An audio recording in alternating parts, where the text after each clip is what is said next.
أعوذ بالله من الشيطان الرجيم. بسم الله الرحمن الرحيم. وما من دابة في الأرض إلا على الله رزقها ويعلم مستقرها ومستودعها كل في كتاب مبين. وهو الذي خلق السماوات والأرض في 6 أيام وكان عرشه على الماء ليبلوكم أيكم أحسن عملا. ولئن قلت إنكم مبعوثون من بعد الموت ليقولن الذين كفروا إن هذا إلا سحر مبين. ولئن أخرنا عنهم العذاب إلى أمة معدودة ليقولن ما يحبسه ألا يوم يأتيهم ليس مصروفا عنهم وحاق بهم ما كانوا به يستهزئون. ولئن أذقنا الإنسان منا رحمة ثم نزعناها منه إنه ليئوس كفور. ولئن أذقناه نعماء بعد ضراء مسته ليقولن ذهب السيئات عني إنه لفرح فخور. إلا الذين صبروا وعملوا الصالحات أولئك لهم مغفرة وأجر كبير. فلعلك تارك بعض ما يوحى إليك وضائق به صدرك أن يقولوا لولا أنزل عليه كنز أو جاء معه ملك إنما أنت نذير والله على كل شيء وكيل. أم يقولون افترى قل فأتوا ب10 سور مثله مفتريات وادعوا من استطعتم من دون الله إن كنتم صادقين. فإن لم يستجيبوا لكم فاعلموا أنما أنزل بعلم الله وأن لا إله إلا هو فهل أنتم مسلمون. من كان يريد الحياة الدنيا وزينتها نوف إليهم أعمالهم فيها وهم فيها لا يبخسون. أولئك الذين ليس لهم في الآخرة إلا النار وحبط ما صنعوا فيها وباطل ما كانوا يعملون. أفمن كان على بينة من ربه ويتلوه شاهد منه ومن قبله كتاب موسى إماما ورحمة أولئك يؤمنون به. ومن يكفر به من الأحزاب فالنار موعده فلا تك في مرية منه إنه الحق من ربك ولكن أكثر الناس لا يؤمنون. ومن أظلم ممن افترى على الله كذبا أولئك يعرضون على ربهم ويقول الأشهاد هؤلاء الذين كذبوا على ربهم ألا لعنة الله على الظالمين الذين يصدون عن سبيل الله ويبغونها عوجا وهم بالآخرة هم كافرون. أولئك لم يكونوا معجزين في الأرض وما كان لهم من دون الله من أولياء يضاعف لهم العذاب ما كانوا يستطيعون السمع وما كانوا يبصرون. أولئك الذين خسروا أنفسهم وضل عنهم ما كانوا يفترون. لا جرم أنهم في الآخرة هم الأخسرون. إن الذين آمنوا وعملوا الصالحات وأخبتوا إلى ربهم أولئك أصحاب الجنة هم فيها خالدون. مثل الفريقين كالأعمى والأصم والبصير والسميع هل يستويان مثلا أفلا تذكرون. ولقد أرسلنا نوحا إلى قومه إني لكم نذير مبين ألا تعبدوا إلا الله إني أخاف عليكم عذاب يوم أليم فقال الملأ الذين كفروا من قومه ما نراك إلا بشرا مثلنا وما نراك اتبعك إلا الذين هم أراذلنا بادي الرأي وما نرى لكم علينا من فضل بل نظنكم كاذبين قال يا قوم أرأيتم إن كنت على بينة من ربي وآتاني رحمة من عنده فعميت عليكم أنلزمكموها وأنتم لها كارهون ويا قوم لا أسألكم عليه مالا إن أجري إلا على الله وما أنا بطارد الذين آمنوا إنهم ملاقو ربهم ولكني أراكم قوما تجهلون ويا قوم من ينصرني من الله إن طردتهم أفلا تذكرون ولا أقول لكم عندي خزائن الله ولا أعلم الغيب ولا أقول إني ملك ولا أقول للذين تزدري أعينكم لن يؤتيهم الله خيرا الله أعلم بما في أنفسهم إني إذا لمن الظالمين قالوا يا نوح قد جادلتنا فأكثرت جدالنا فأتنا بما تعدنا إن كنت من الصادقين قال إنما يأتيكم به الله إن شاء وما أنتم بمعجزين ولا ينفعكم نصحي إن أردت أن أنصح لكم إن كان الله يريد أن يغويكم هو ربكم وإليه ترجعون أم يقولون افترى قل إن افتريته فعلي إجرامي وأنا بريء مما تجرمون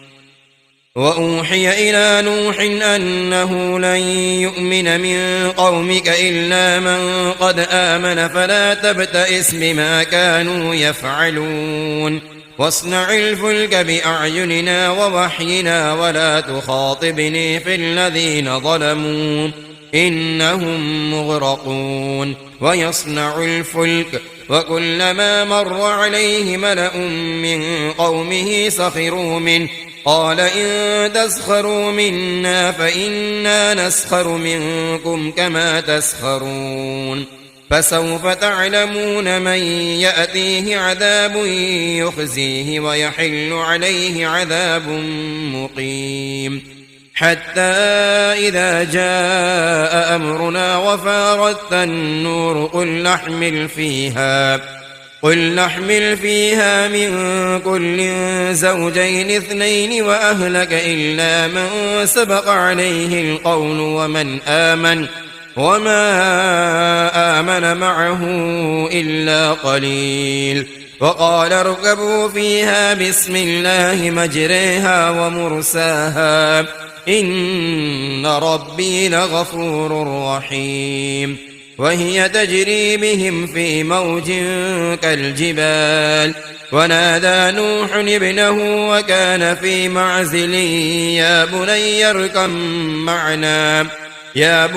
اركب معنا ولا تكن مع الكافرين قال سآوي إلى جبل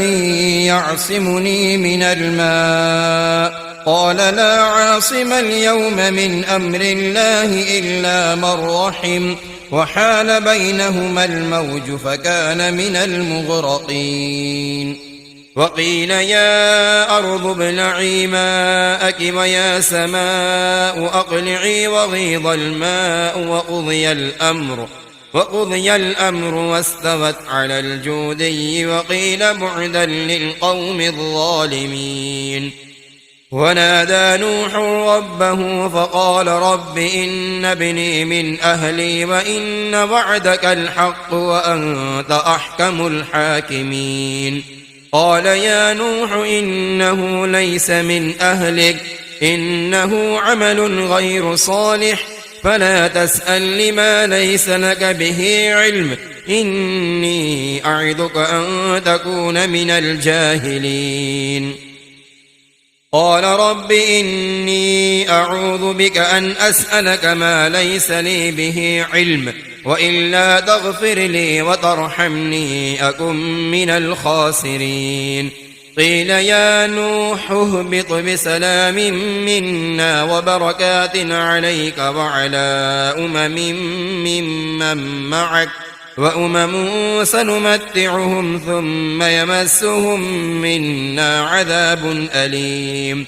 تلك من أنباء الغيب نوحيها إليك ما كنت تعلمها أنت ولا قومك من قبل هذا فاصبر إن العاقبة للمتقين وإلى عاد أخاهم هودا قال يا قوم اعبدوا الله ما لكم من إله غيره إن أنتم إلا مفترون يا قوم لا أسألكم عليه أجرا إن أجري إلا على الذي فطرني أفلا تعقلون ويا قوم استغفروا ربكم ثم توبوا إليه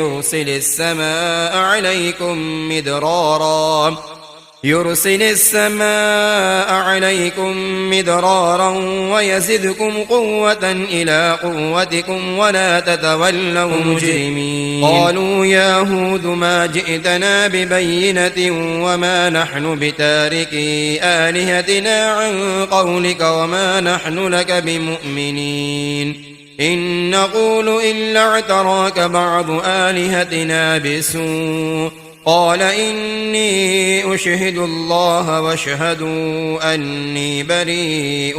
مما تشركون من دونه فكيدوني جميعا ثم لا تنظرون إني توكلت على الله ربي وربكم ما من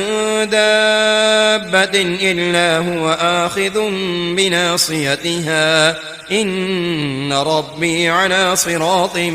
مستقيم فإن تولوا فقد أبلغتكم ما أرسلت به إليكم ويستخلف ربي قوما غيركم ولا تضرونه شيئا إن ربي على كل شيء حفيظ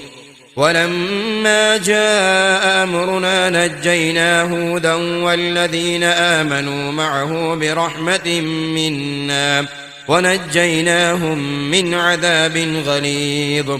وتلك عاد جحدوا بآيات ربهم وعصوا رسله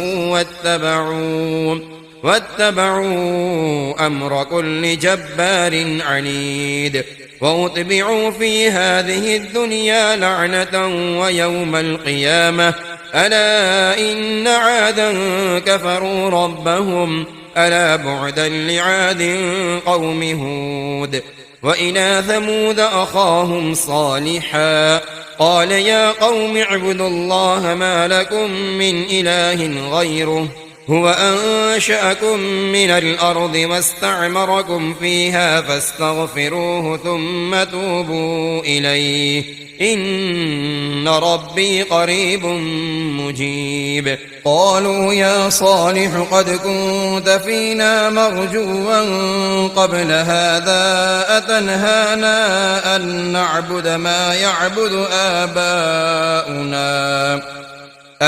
نعبد ما يعبد آباؤنا وإننا لفي شك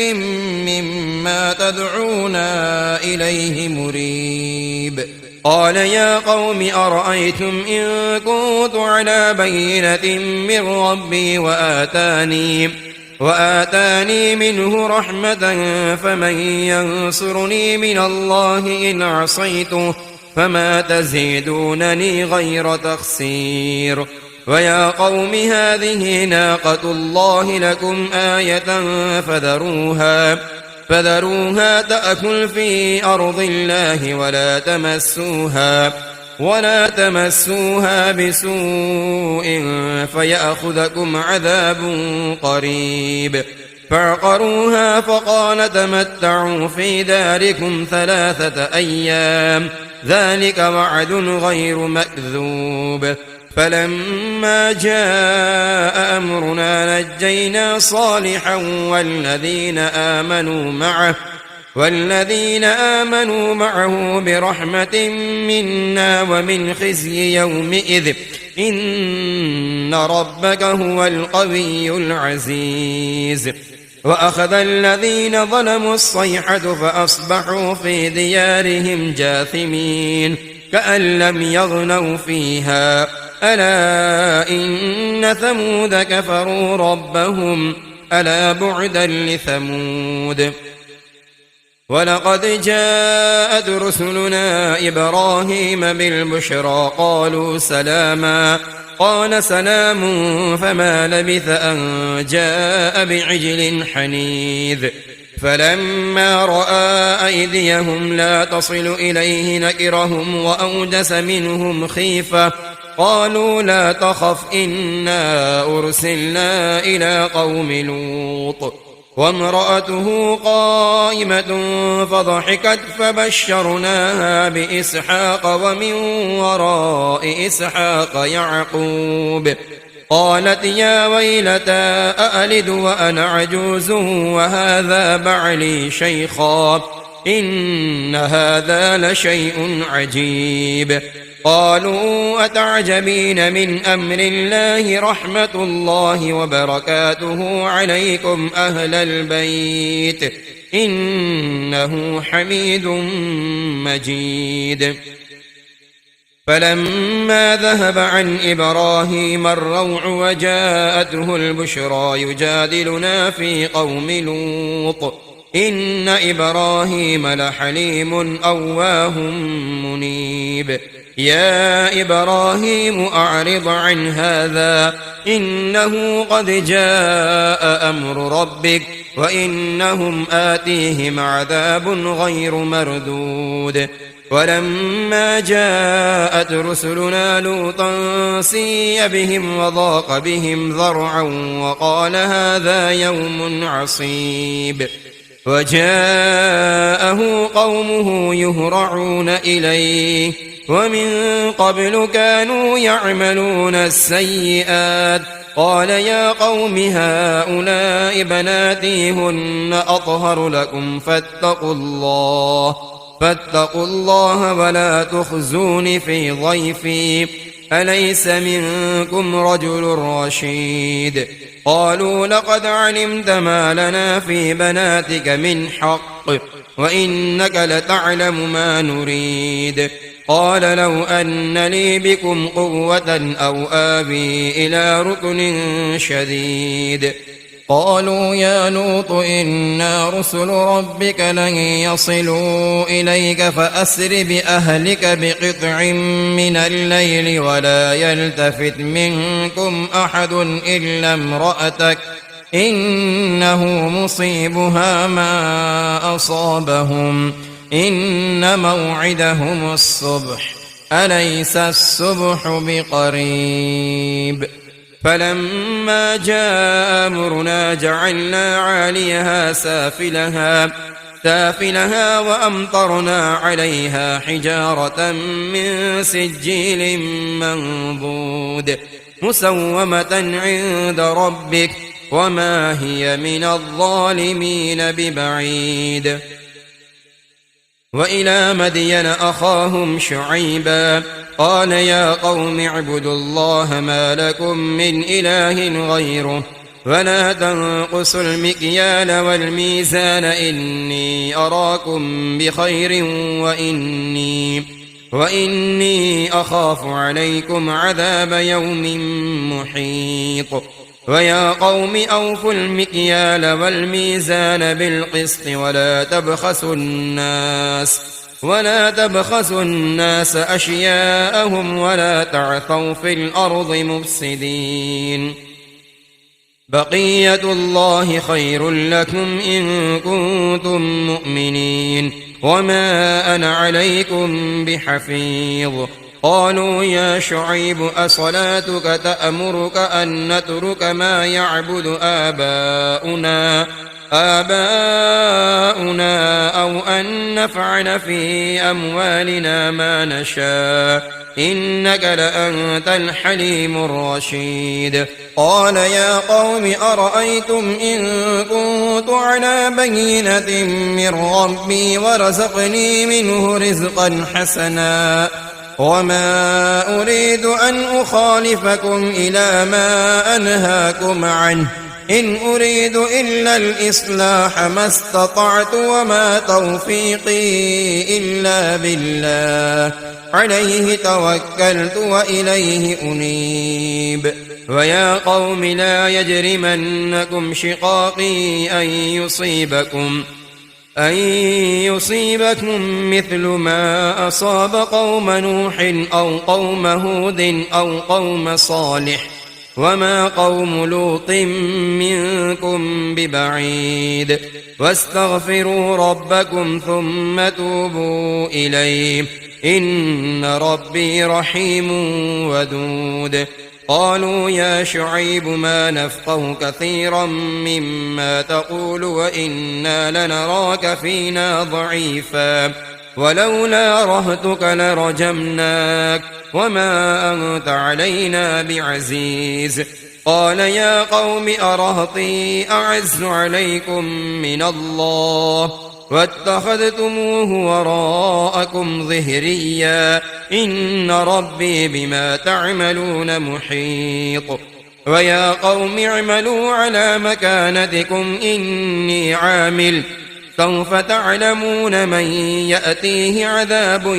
يخزيه ومن هو كاذب وارتقبوا إني معكم رقيب ولما جاء أمرنا نجينا شعيبا والذين آمنوا معه برحمة منا وأخذت الذين ظلموا الصيحة فأصبحوا في ديارهم جاثمين كأن لم يغنوا فيها ألا بعدا لمدين كما بعدت ثمود ولقد أرسلنا موسى بآياتنا وسلطان مبين إلى فرعون وملئه فاتبعوا أمر فرعون وما أمر فرعون برشيد يقدم قومه يوم القيامة فأوردهم النار وبئس الورد المورود وأتبعوا في هذه لعنة ويوم القيامة بئس الرفد المرفود ذلك من أنباء القرى نقصه عليك منها قائم وحصيد وما ظلمناهم ولكن ظلموا أنفسهم فما أغنت عنهم آلهتهم التي يدعون من دون الله من شيء لما جاء أمر ربك وما زادوهم غير تتبيب وكذلك أخذ ربك إذا أخذ القرى وهي ظالمة إن أخذه أليم شديد إن في ذلك لآية لمن خاف عذاب الآخرة ذلك يوم مجموع له الناس وذلك يوم مشهود وما نؤخره إلا لأجل معدود يوم يأتي لا تكلم نفس إلا بإذنه فمنهم شقي وسعيد فأما الذين شقوا ففي النار لهم فيها زفير وشهيق خالدين فيها ما دامت السماوات والأرض إلا ما شاء ربك إن ربك فعال لما يريد وأما الذين سعدوا ففي الجنة خالدين فيها خالدين فيها ما دامت السماوات والأرض إلا ما شاء ربك عطاء غير مجذوذ فلا تك في مرية مما يعبد هؤلاء ما يعبدون إلا كما يعبد آباؤهم من قبل وإنا لموفوهم نصيبهم غير منقوص ولقد آتينا موسى الكتاب فاختلف فيه ولولا كلمة سبقت من ربك لقضي بينهم وإنهم لفي شك منه مريب وإن كلا لما ليوفينهم ربك أعمالهم إنه بما يعملون خبير فاستقم كما أمرت ومن تاب معك ولا تطغوا إنه بما تعملون بصير ولا تركنوا إلى الذين ظلموا فتمسكم النار وما لكم من دون الله من أولياء ثم لا تنصرون وأقم الصلاة طرفي النهار وزلفا من الليل إن الحسنات يذهبن السيئات ذلك ذكرى للذاكرين واصبر فإن الله لا يضيع أجر المحسنين فلولا كان من القرون من قبلكم أولو بقية ينهون عن الفساد في الأرض إلا قليلا ممن أنجينا منهم واتبع الذين ظلموا ما أترفوا فيه وكانوا مجرمين وما كان ربك ليهلك القرى بظلم وأهلها مصلحون ولو شاء ربك لجعل الناس أمة واحدة ولا يزالون مختلفين إلا من رحم ربك ولذلك خلقهم وتمت كلمة ربك لأملأن جهنم من الجنة والناس أجمعين وكلا نقص عليك من أنباء الرسل ما نثبت به فؤادك وجاءك في هذه الحق وموعظة وذكرى للمؤمنين وقل للذين لا يؤمنون اعملوا على مكانتكم إنا عاملون وانتظروا إنا منتظرون ولله غيب السماوات والأرض وإليه يرجع الأمر كله فاعبده وتوكل عليه وما ربك بغافل عما تعملون بسم الله الرحمن الرحيم ألف لام را تلك آيات الكتاب المبين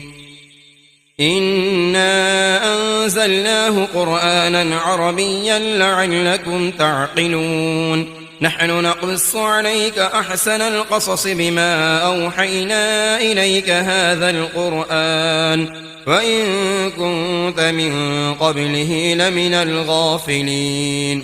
إذ قال يوسف لأبيه يا أبت إني رأيت 11 كوكبا والشمس والقمر رأيتهم لي ساجدين قال يا بني لا تقصص رؤياك على إخوتك فيكيدوا لك كيدا إن الشيطان للإنسان عدو مبين وكذلك يجتبيك ربك ويعلمك من تأويل الأحاديث ويتم نعمته عليك وعلى آل يعقوب كما أتمها على أبويك من قبل إبراهيم وإسحاق إن ربك عليم حكيم لقد كان في يوسف وإخوته آيات للسائلين إذ قالوا ليوسف وأخوه أحب إلى أبينا منا ونحن عصبة إن أبانا لفي ضلال مبين اقتلوا يوسف أو اطرحوه أرضا يخل لكم وجه أبيكم وتكونوا من بعده قوما صالحين. قال قائل منهم لا تقتلوا يوسف وألقوه في غيابة الجب يلتقطه بعض السيارة إن كنتم فاعلين. قالوا يا أبانا ما لك لا تأمنا على يوسف وإنا له لناصحون أرسله معنا غدا يرتع ويلعب وإنا له لحافظون. قال إني ليحزنني أن تذهبوا به وأخاف أن يأكله الذئب وأنتم عنه غافلون. قالوا لئن أكله الذئب ونحن عصبة إنا إذا لخاسرون. فلما ذهبوا به وأجمعوا أن يجعلوه في غيابة الجب وأوحينا إليه لتنبئنهم بأمرهم هذا وهم لا يشعرون. وجاءوا أباهم عشاء يبكون. قالوا يا أبانا إنا ذهبنا نستبق وتركنا يوسف عند متاعنا فأكله الذئب وما أنت بمؤمن لنا ولو كنا صادقين. وجاءوا على قميصه بدم كذب قال بل سولت لكم أنفسكم أمرا فصبر جميل والله المستعان على ما تصفون. وجاءت سيارة فأرسلوا واردهم فأدلى دلوه قال يا بشرى هذا غلام وأسروه بضاعة والله عليم بما يعملون. وشروه بثمن بخس دراهم معدودة وكانوا فيه من الزاهدين. وقال الذي اشتراه من مصر لامرأته أكرمي مثواه عسى أن ينفعنا أو نتخذه ولدا وكذلك مكنا ليوسف في الأرض ولنعلمه من تأويل الأحاديث والله غالب على أمره ولكن أكثر الناس لا يعلمون.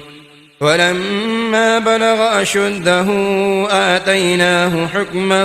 وعلما وكذلك نجزي المحسنين. وراودته التي هو في بيتها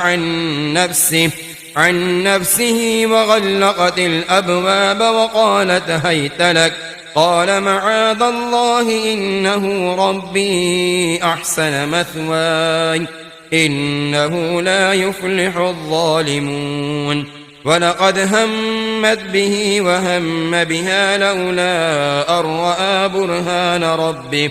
كذلك لنصرف عنه السوء والفحشاء إنه من عبادنا المخلصين. واستبق الباب وقدت قميصه من دبر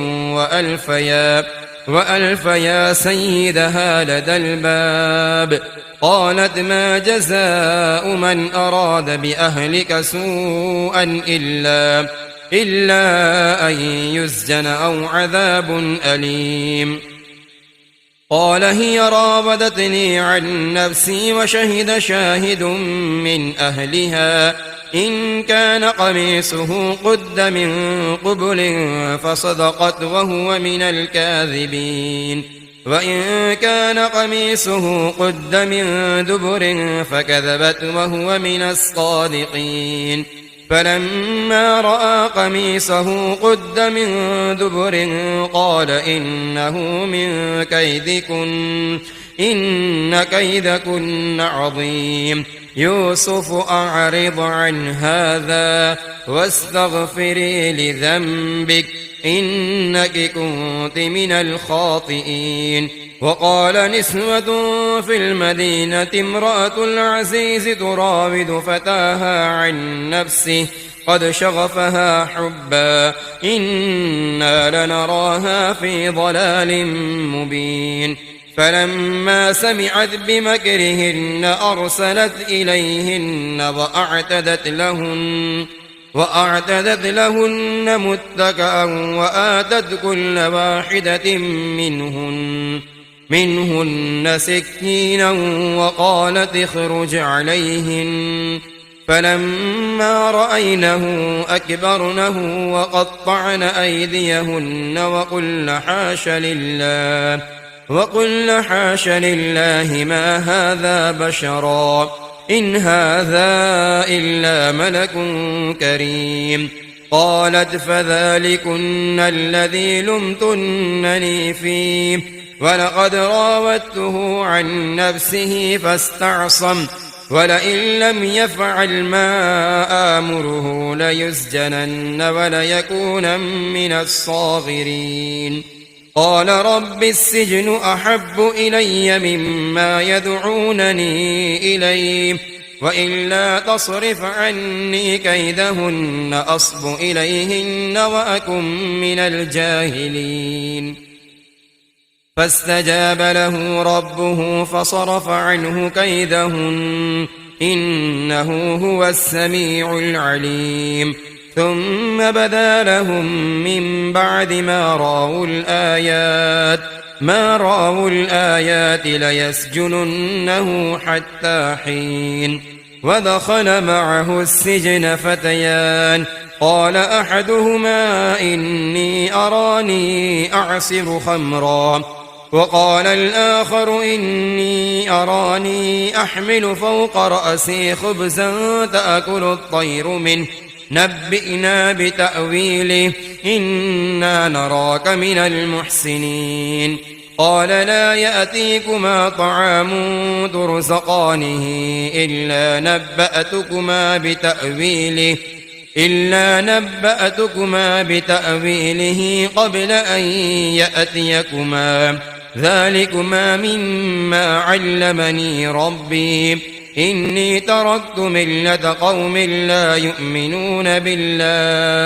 بالله وهم بالآخرة هم كافرون. واتبعت ملة آبائي إبراهيم وإسحاق ويعقوب ما كان لنا أن نشرك بالله من شيء ذلك من فضل الله علينا وعلى الناس ولكن أكثر الناس لا يشكرون. يا صاحبي السجن أرباب متفرقون خير أم الله الواحد القهار. ما تعبدون من دونه إلا أسماء سميتموها أنتم وآباؤكم ما أنزل الله بها من سلطان إن الحكم إلا لله أمر ألا تعبدوا إلا إياه ذلك الدين القيم ولكن أكثر الناس لا يعلمون. يا صاحبي السجن أما أحدكما فيسقي ربه خمرا وأما الآخر فيسلب فتأكل الطير من رأسه قضي الأمر الذي فيه تستفتيان. وقال للذي ظن أنه ناج منه اذكرني عند ربك فأنساه الشيطان ذكر ربه فلبث في السجن بضع سنين. وقال الملك إني أرى 7 بقرات سمان يأكلهن 7 عجاف و7 سنبلات خضر وأخر يابسات يا أيها الملأ أفتوني في رؤياي إن كنتم للرؤيا تعبرون قالوا أضغاث أحلام وما نحن بتأويل الأحلام بعالمين وقال الذي نجا منهما وادكر بعد أمة أنا أنبئكم بتأويله فأرسلون يوسف أيها الصديق أفتنا في 7 بقرات سمان يأكلهن 7 عجاف و7 سنبلات خضر وأخر يابسات لعلي أرجع إلى الناس لعلهم يعلمون قال تزرعون 7 سنين دأبا فما حصدتم فذروه في سنبله إلا قليلا مما تأكلون ثم يأتي من بعد ذلك 7 شداد يأكلهن ما قدمتم لهن إلا قليلا مما تحصنون ثم يأتي من بعد ذلك عام فيه يغاث الناس وفيه يعصرون وقال الملك ائتوني به فلما جاءه الرسول قال ارجع إلى ربك فاسأله ما بال النسوة اللاتي قطعن أيديهن إن ربي بكيدهن عليم قال ما خطبكن إذ راوتن يوسف عن نفسه قلن حاش لله ما علمنا عليه من سوء قالت امرأة العزيز الآن حصحص الحق أنا راودته عن نفسه وإنه لمن الصادقين ذلك ليعلم أني لم أخنه بالغيب وأن الله لا يهدي كيد الخائنين